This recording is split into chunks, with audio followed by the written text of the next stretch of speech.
de liberación y sanidad. Quiero, más que nada es una enseñanza para que podamos tener bien en claro acerca de lo que es la liberación y qué es la sanidad. Cuando nosotros, hermanos, no tenemos un conocimiento bíblico, un conocimiento definido acerca de lo que realmente es la liberación y la sanidad, vamos a vivir turbados, vamos a estar confundidos y vamos a llamar liberación a cosas que no son. Vamos a llamar sanidad a cosas que no tienen nada que ver, ¿sí? Pero por eso siempre es importante poder buscar el conocimiento de Dios. Uno de los peligros de no tener un conocimiento definido acerca de lo que es la liberación, la sanidad, podríamos estar haciendo cosas que Dios nunca nos mandó a hacer. O podríamos, dice, y que lo hacemos por costumbre o lo hacemos simplemente por una tradición. Podríamos estar perdiendo grandes bendiciones de Dios o podríamos incluso hacer cosas que a Dios no le agradan. ¿Por qué? Porque a mí me parece que liberación es esto o sanidad es lo otro. ¿Amén? ¿Estamos? ¿Estamos listos para escuchar la palabra ahora? Bien, ahora sí, continuemos.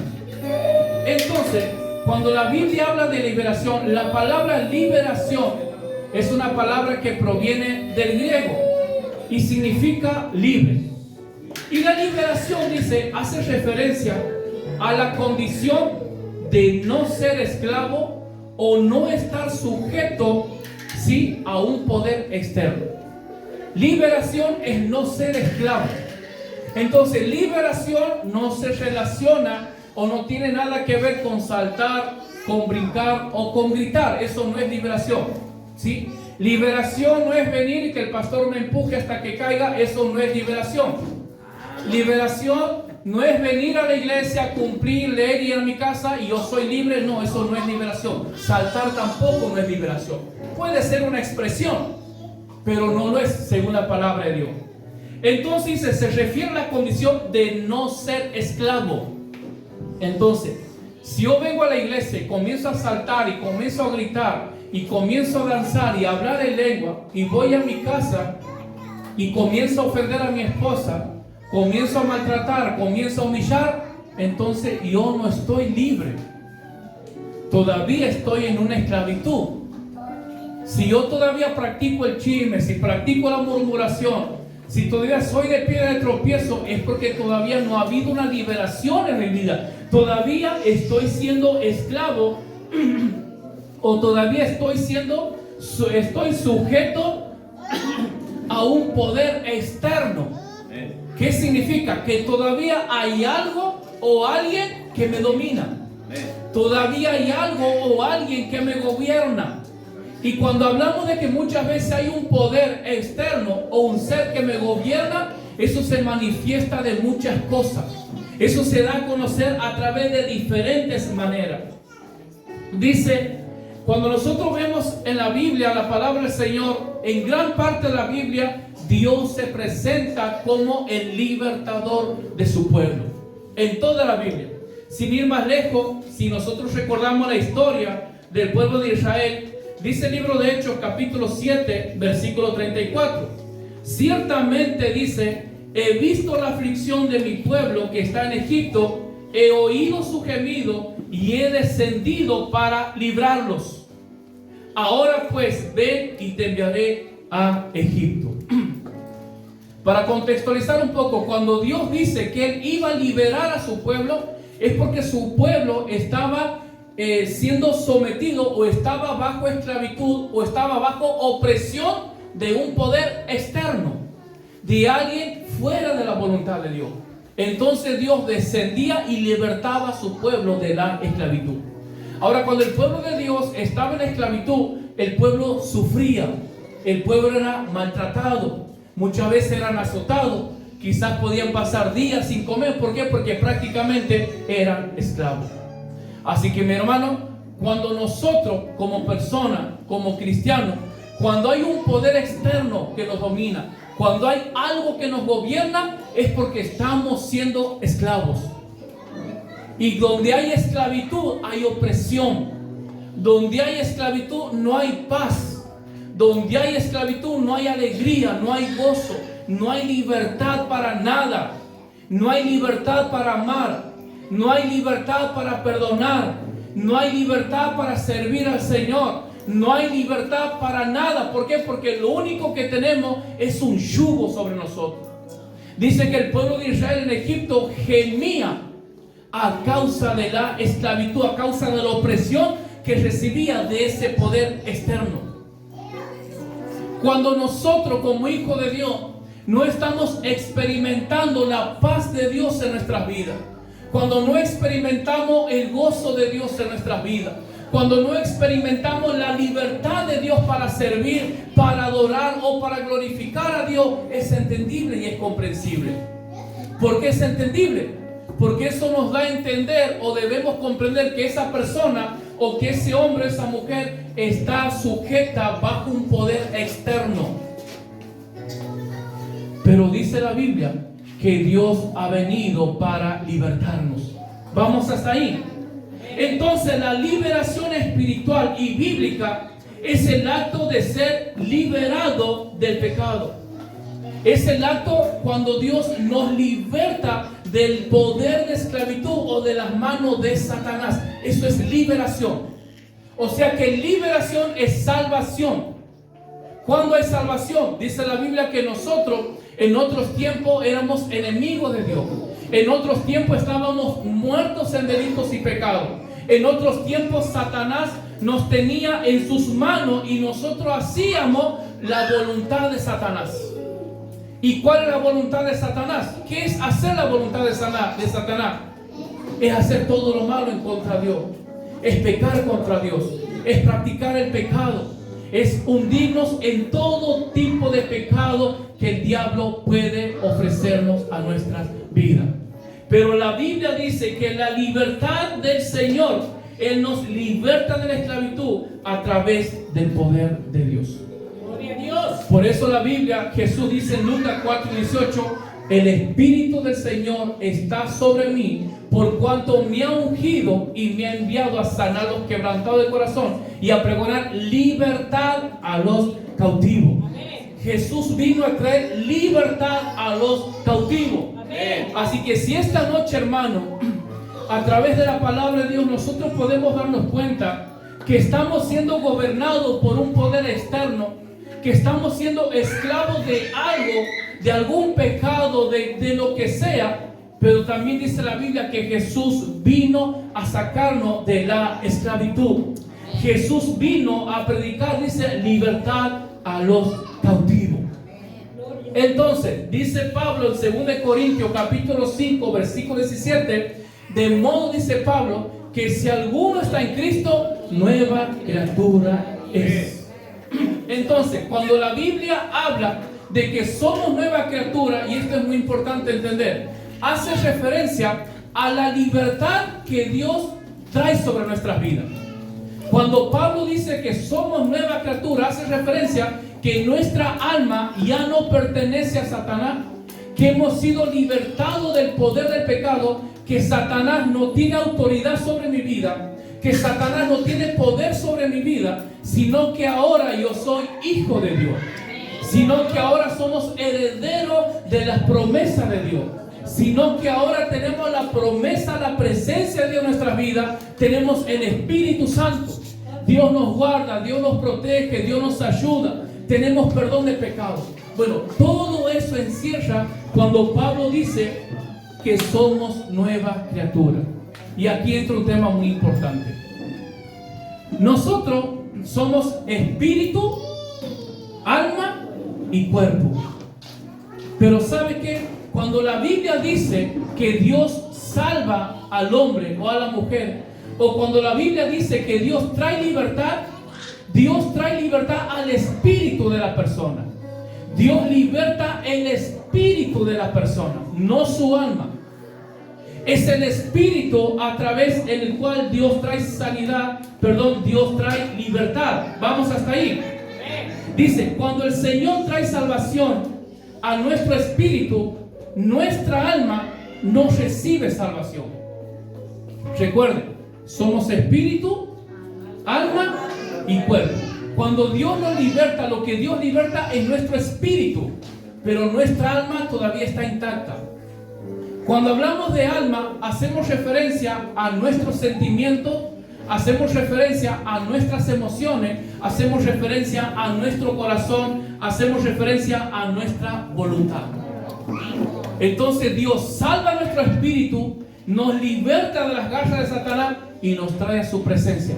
Pero nuestra alma, nuestras emociones, nuestro corazón todavía está intacto, en el sentido de que no ha sido transformado, en el sentido de que no hemos sido regenerados y no hemos sido cambiados. ¿Me siguen hasta ahí? Bien, entonces no hay un nuevo nacimiento en nuestra alma, sino que nuestra alma necesita ser transformada, necesita ser liberada y necesita ser sanada. Entonces es muy probable que tengamos una persona en la iglesia que es un hijo de Dios, es una verdadera hija de Dios, que tiene el cielo asegurado, que tiene su salvación, pero tiene un alma que necesita ser cambiada. Tiene sus sentimientos que todavía están heridos, tiene sus emociones que todavía están dañadas. Ahora, ¿de qué nosotros necesitamos ser transformados? ¿De qué nuestra alma necesita ser sanada? ¿De qué nuestros sentimientos necesitan ser restaurados?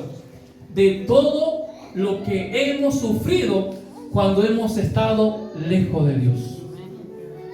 De todo lo que nuestros sentimientos, nuestras emociones, de todo lo que nuestro corazón ha padecido estando lejos de Dios. Eso es lo que nosotros necesitamos ser sanados por el Señor. Miren lo que dice el apóstol Pablo, lo expresa de esta manera. El libro de Romanos capítulo 7, versículos 17 y 18. La traducción Dios habla hoy dice: así que, dice Pablo, ya no soy yo quien lo hace, sino el pecado que está en mí. Porque yo sé que en mí, dice Pablo, es decir, en mi naturaleza débil, no reside el bien. Pues aunque tengo el deseo de hacer lo bueno, no soy capaz de hacerlo. Entonces Pablo está hablando de un corazón, de un sentimiento, de una área de su vida que todavía no había sido transformada, que todavía no había sido tocada por el Espíritu Santo de Dios. Y eso es lo que nos sucede a nosotros.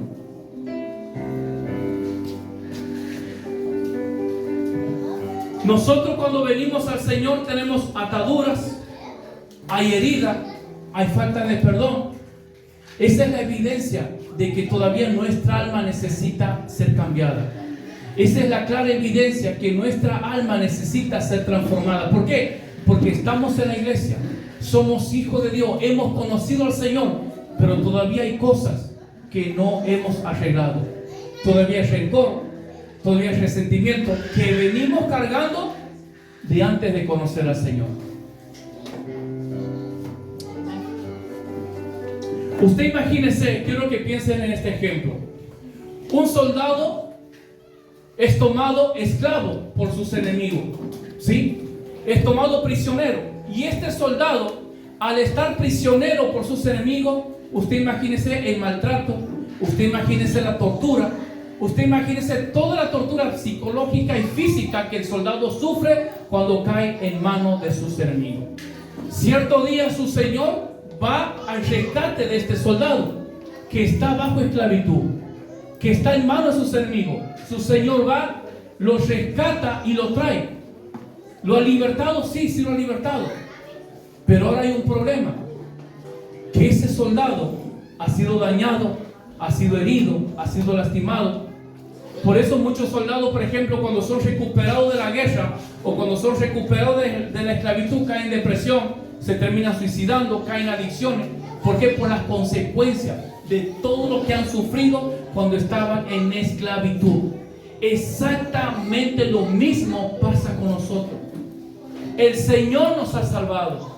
El Señor ha salvado nuestro espíritu, pero nuestra alma, que ha sufrido tanto cuando hemos estado lejos de Dios, que hemos sufrido engaño, hemos sufrido desilusión, humillaciones, que hemos sufrido tantas cosas, menosprecio, que hemos sufrido muchísimas cosas, y todo eso venimos cargando.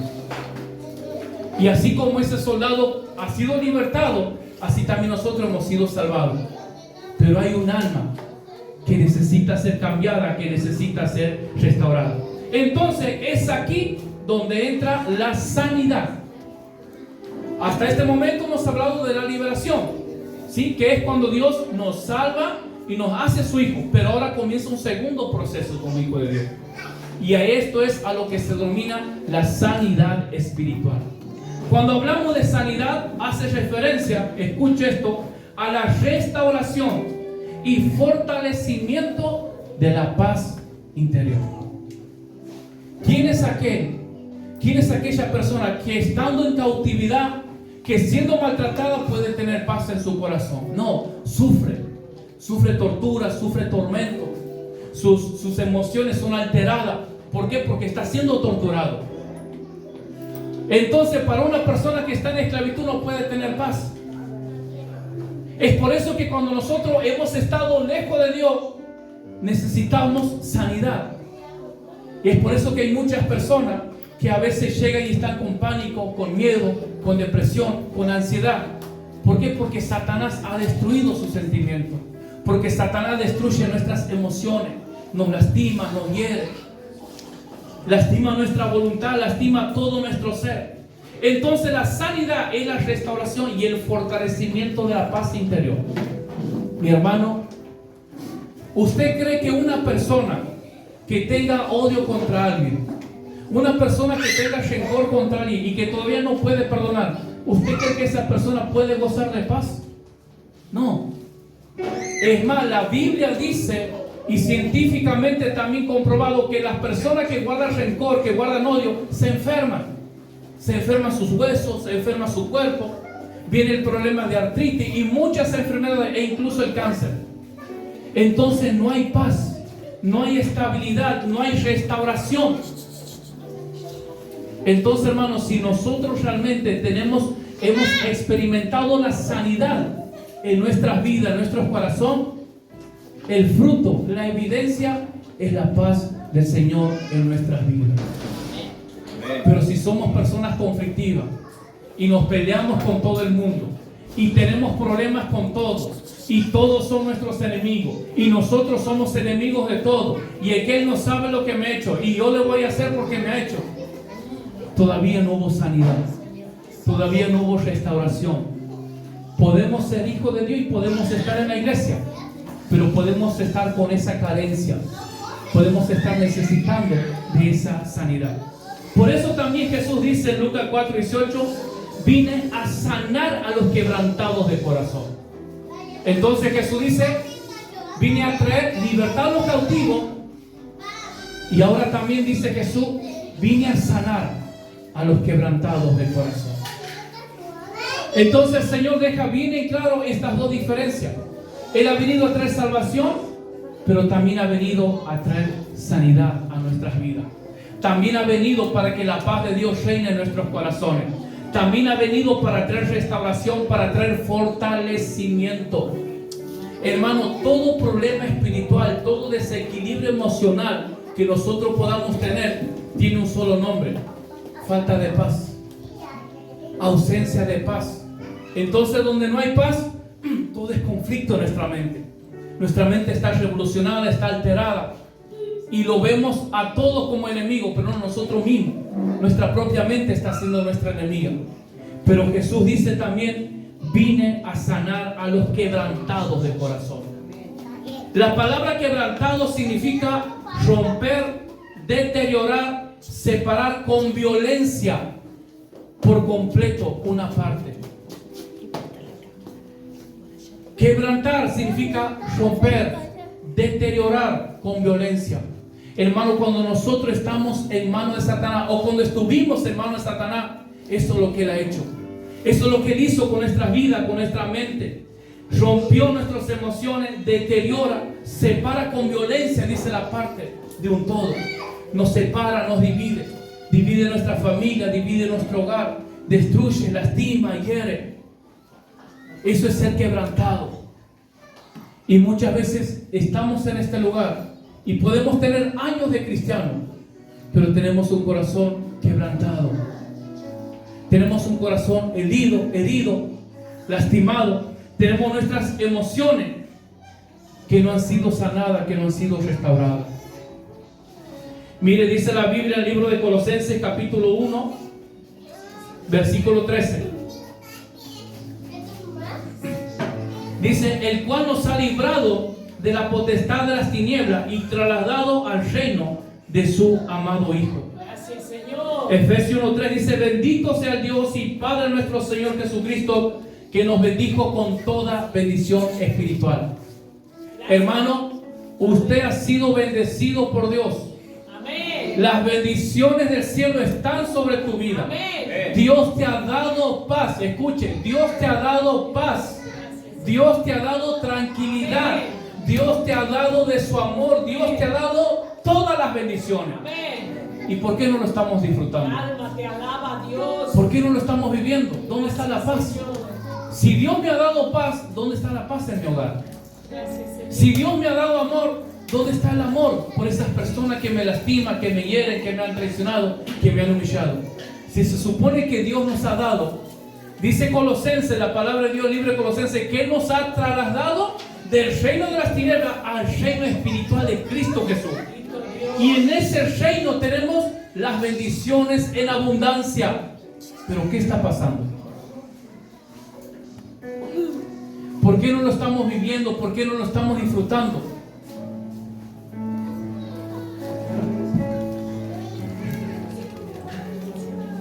Hermano, la vida se basa en decisiones. Nosotros constantemente, desde que amanece, desde que abrimos nuestros ojos, estamos tomando decisiones. Pero ¿sabe cuál es el problema? Que nosotros tomamos decisiones, escuche esto, nosotros tomamos decisiones en base a lo que hay en nuestro corazón. Entonces mañana yo despierto y yo tengo que tomar una decisión acerca de cómo comenzar el día. Quiero comenzar el día idiota, quiero comenzar el día discutiendo, peleando, quiero comenzar el día en paz. Me quiero ir a mi trabajo, pero antes tengo que pelear con alguien, con mi esposa, tirarnos con algo y recién ir a mi trabajo, o quiero comenzar en paz. Es una decisión personal. No decide Dios, no decide el pastor en la iglesia, es una decisión personal. Pero el problema no es en la decisión. El problema radica que nosotros vamos a tomar la decisión de cómo iniciar el día según lo que tengamos en nuestro corazón. Bendito Dios. Entonces, cuando usted ve a una persona que es conflictiva, cuando usted ve a una persona que le gusta el chisme, que le gusta andar entrometiéndose en todo, que es de tropiezo, entonces usted ya tiene que darse cuenta que esa persona lo que tiene no son malas decisiones. Lo que esa persona tiene son cosas malas en su corazón. Y en base a lo que hay en nuestro corazón, decidimos. Bendito Dios. ¿Cómo han estado sus decisiones en este día, en estos últimos días? ¿Ha decidido vivir en paz con su matrimonio, con su familia? ¿O ha sido un caos el matrimonio, la pareja, los hijos, problemas, conflictos? ¿Cómo hemos estado enfrentando las crisis y las necesidades? Hemos perdido el equilibrio y hemos comenzado a enojarnos con Dios porque Dios parece que me ha abandonado, Dios parece que no está y que no me entiende, porque no tengo esto, no tengo lo otro. ¿Cómo hemos estado tomando decisiones? No nos gusta que nadie nos diga nada. No me puede llamar la atención porque ya me ofendo, ya me enojo. Cuando alguien llama la atención, hermano, y uno se enoja, no es el problema la persona que me ha llamado la atención.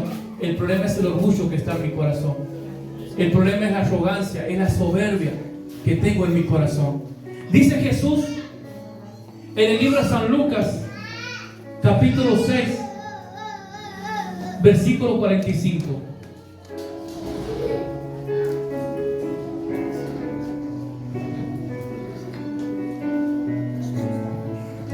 San Lucas, capítulo 6, versículo 45. Dice Jesús, el hombre bueno del buen tesoro de su corazón saca lo bueno, y el hombre malo del mal tesoro de su corazón saca lo malo, porque de la abundancia del corazón habla la boca. En el libro de Hechos, capítulo 8, tenemos una historia muy hermosa. La Biblia redacta la historia de un mago que se ha convertido al evangelio. Dice que este hombre engañaba a la gente haciéndole creer que él tenía el poder de Dios. Cuando Felipe el evangelista lleva el mensaje del evangelio a Samaria, dice que este brujo, que este mago se convierte, escuche esto, se convierte al Señor, deja de hacer magia y se bautiza, es bautizado por los apóstoles. Pero dice que cierto día los apóstoles son enviados a Samaria, porque había una gran conversión de personas.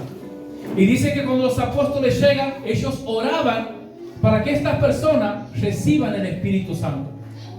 Y dice que este mago, al ver cómo Pedro ponía las manos y la gente recibía el Espíritu Santo, él se acerca. Escuche, estamos hablando de alguien convertido, de alguien que se había arrepentido de sus pecados, que había dejado la magia, se había bautizado y estaba en la iglesia. Pero dice que él al ver al Pedro dice, por favor, yo también quiero este poder. ¿Cuánto cuesta? Yo también lo quiero, para que cuando yo ponga las manos, la gente también reciba el Espíritu Santo. Pero la respuesta de Pedro es tremendo. El apóstol Pedro dice en Hechos 8, 22 y 23, arrepiéntete de esta tu maldad y ruega a Dios si quizás te sea perdonado el pensamiento. Escuche, versículo 23. Porque en hiel de amargura y en prisión de maldad veo que estás. Simón, se llamaba este hombre, este mago, necesitaba sanidad interior, necesitaba sanidad en su alma. Había entregado su corazón a Jesús, había creído, se había arrepentido, se había apartado de la magia y se había bautizado, pero en su corazón todavía había cosas malas. Y él estaba queriendo servir al Señor. Él quería orar por los demás, pero con una motivación equivocada. ¿Cuántas personas hoy en día queriendo servir al Señor? ¿Cuántas personas hoy en día queriendo ministrar, queriendo predicar, profetizar, evangelizar, pero con una motivación equivocada? No son motivados por la compasión, no son motivados por el Espíritu Santo, sino por sus propias ambiciones, motivados por su propio ego, por su propia soberbia, para que todo me vea, para que todos miren lo que yo sé, todo lo que yo he aprendido. Ese era el caso de Simón. Pero el apóstol Pedro, a través del Espíritu Santo, le dice, porque en hiel de amargura y en prisión de maldad veo que estás. Entonces, hermanos, podemos estar en la iglesia, podemos ser salvos, nos podremos haber bautizado, pero nuestro espíritu, pero nuestra alma todavía puede estar en prisión de maldad, aunque seamos hijos de Dios, aunque estemos activos en la iglesia sirviendo, pero quizás nuestra alma está en prisión de maldad, en angustia, en amargura.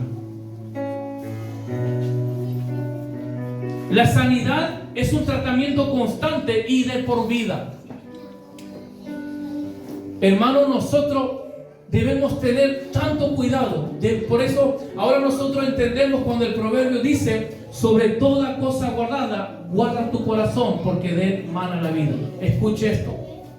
Supongamos que yo llevo 10 años, 5 años o 15 años de cristiano. Y durante esos 15 años vengo luchando con algo que una persona me ha hecho, un daño, una traición, lo que sea. Y yo lucho con eso. Yo reconozco que estoy mal, reconozco que tengo que perdonar a esa persona, oro para que Dios me ayude, pero estoy luchando. Hasta que llega el día y Dios me da la victoria. Y lo perdona a esa persona. Dios me liberta, soy sanado, listo, no tengo nada contra esa persona. Lo he perdonado, puedo mirarlo sin ningún problema, puedo abrazarlo y puedo orar por él o por ella sin ningún problema. La sanidad ha sido completa. Pero ¿sabe qué? Hoy el Señor te ha entregado una victoria, pero Satanás, ¿quién? Satanás ya está preparando la próxima herida para causarte. Por eso, hermano, que la sanidad es algo constante y es algo de por vida. Dice la Biblia en el libro de San Mateo, capítulo 26, versículo 41. Dice Jesús, velad y orad. Velad y orad para que no entréis en tentación. Hermano, es nuestra responsabilidad es nuestro compromiso. Buscar a Dios para que Dios restaure nuestras vidas. Para que Dios restaure nuestra alma, nuestros sentimientos, nuestras emociones. Esa dureza, esa crueldad que tenemos, esa insensibilidad que a veces no podemos demostrar simpatía ni amor por nadie porque estamos heridos por dentro. Bendito Dios. Dios va a sanar, Dios va a restaurar, Amén. porque Él ha venido para eso. Amén. Pero no debemos descuidarnos. Amén. Por eso Jesús le dice a sus discípulos: velad y orad para que no caigáis en tentación. Amén. Hermano, tenemos que aprender a velar por nuestro corazón, por nuestros sentimientos, por nuestras emociones. Si yo estoy venciendo el chisme y el Señor me ha dado la victoria sobre eso, y mañana viene el hermano Pedro, che, no sabe lo que ha pasado. Velar, no, hermano, por favor, no tengo nada que ver. Hable con quien deba. Cuide su corazón, cuide su mente. Tenemos que velar. Velar no es solamente venir a la iglesia y orar y hablar lengua, no, hermano. Velar es algo constante. Constantemente debemos velar por nuestro corazón. Constantemente debemos velar por nuestras emociones, por nuestros sentimientos. Cuando alguien nos dice algo, cuando nos llega un comentario, cuando nos llega una murmuración, inmediatamente debemos velar por nosotros para que eso no nos haga daño. Porque si no, otra herida, como si fuera poco la que ya tenemos, a veces nosotros mismos nos terminamos cargando con más. No nos carguemos con más de lo que ya tenemos en nosotros. Bendito Dios, gracias Señor. Palabra. Velar significa estar despierto. Velar significa ser un vigilante. Hermanos, seamos vigilantes de nuestro hogar.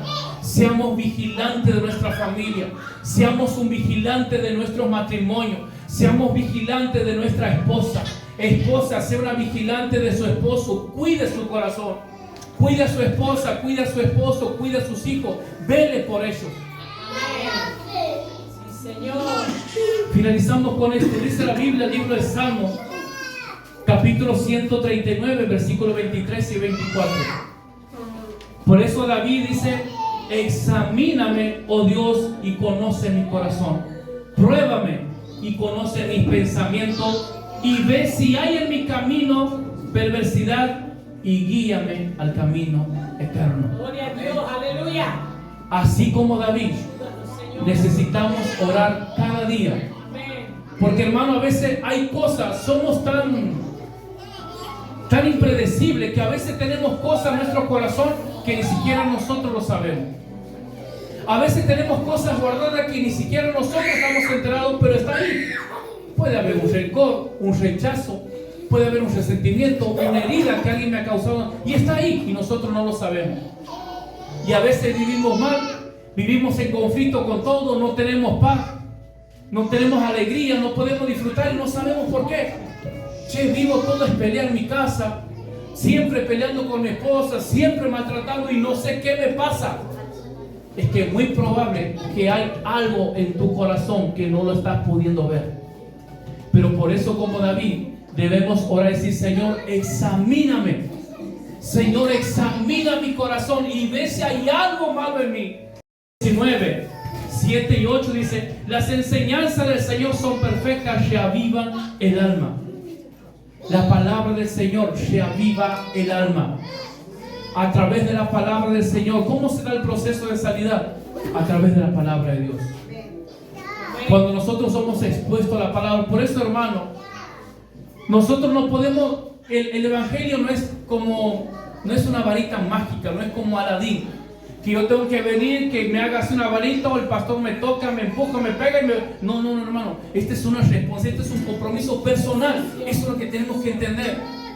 Usted no necesita que el pastor esté encima todos los días. Usted lo que necesita es comenzar a buscar a Dios y que Dios esté con usted todos los días. Amén. Nosotros lo que necesitamos es por nuestros propios medios comenzar a buscar a Dios a través de su palabra.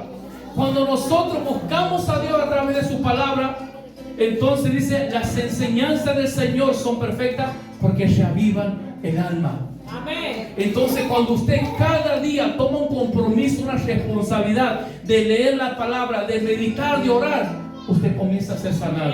Usted comienza a ser transformado. Usted no se va a sanar porque yo lo empuje. Usted necesita del Señor, no del pastor. Busque al Señor.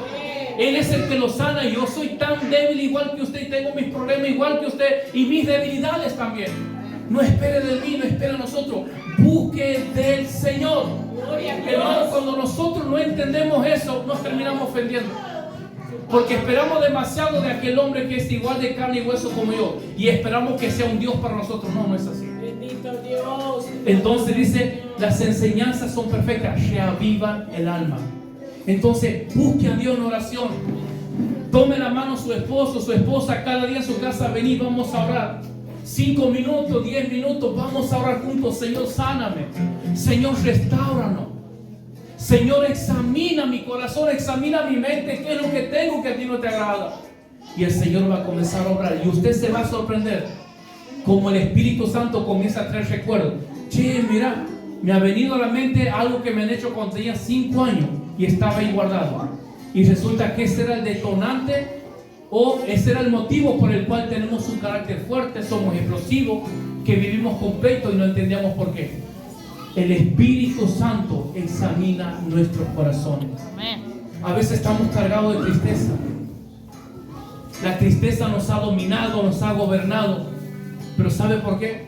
Porque no ha velado por su corazón, no ha velado por su alma, no ha cuidado la relación, no ha cuidado su comunión con Dios. Nos hemos dejado llevar por el problema. Hemos pensado que el sufrimiento ha venido para amargarnos nuestras vidas. Y hemos olvidado que Él está con nosotros. Póngase de pie, por favor.